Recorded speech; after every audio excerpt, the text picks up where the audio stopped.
Bonjour les amis de Radio Camino. Je dois vous dire que j'ai une passion pour les voies romaines et j'adore retrouver les traces des anciennes voies romaines, en particulier à vélo.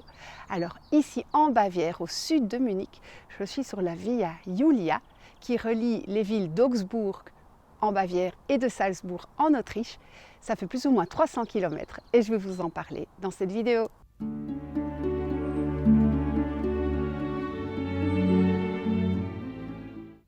Quand on est sur une voie romaine, on a l'impression qu'on vit l'histoire avec son corps puisqu'on pédale et qu'on fait les mêmes montées, les mêmes descentes qu'à l'époque romaine, mais également on a une certaine magie qui se dégage de ces chemins qui ont été fréquentés depuis 2000 ans par des guerriers, des pèlerins, des envahisseurs, des marchands et toutes sortes de personnes. Donc il y a une vraie magie à les parcourir aujourd'hui sur notre mini-char à vélo.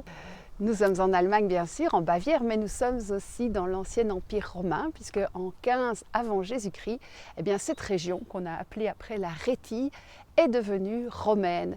L'empire romain, il allait jusqu'au Danube et jusqu'au Rhin. Cette voie romaine, on n'en sait pas grand-chose, on ne sait même pas vraiment comment elle s'appelait. Certaines sources disent qu'elle s'appelait la Hochstrasse, elle ne s'appelait pas en tout cas Via Julia, c'est un nom qu'on lui a donné beaucoup plus tard. Mais elle va vers l'est, exactement vers le sud-est, donc ce qui m'arrange bien puisque moi je vais sur les traces de Saint-Martin en Hongrie.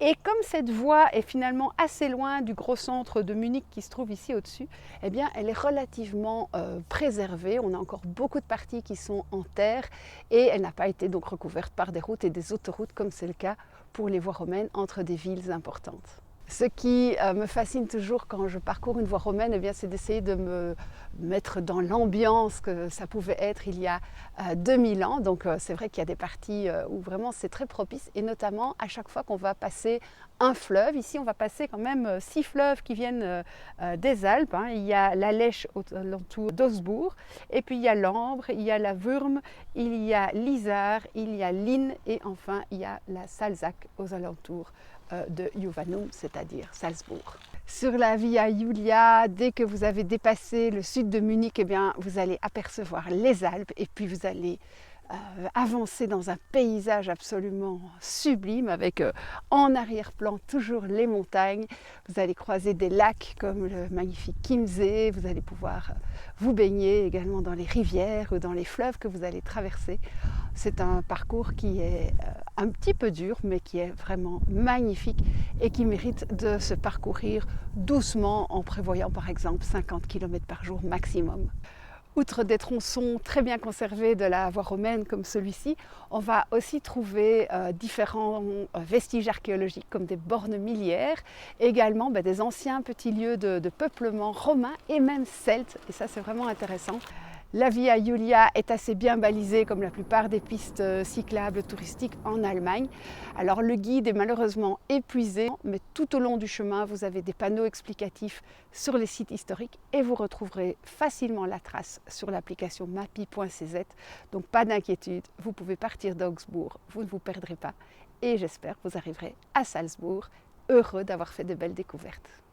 Au niveau du revêtement, c'est une piste qui va être plus ou moins sur les 2/3 goudronnée et puis 1/3 en gravillon, qui sont en général assez praticables, à part dans quelques petits endroits assez pentus, mais rien d'insurmontable pour un vélo de voyage classique.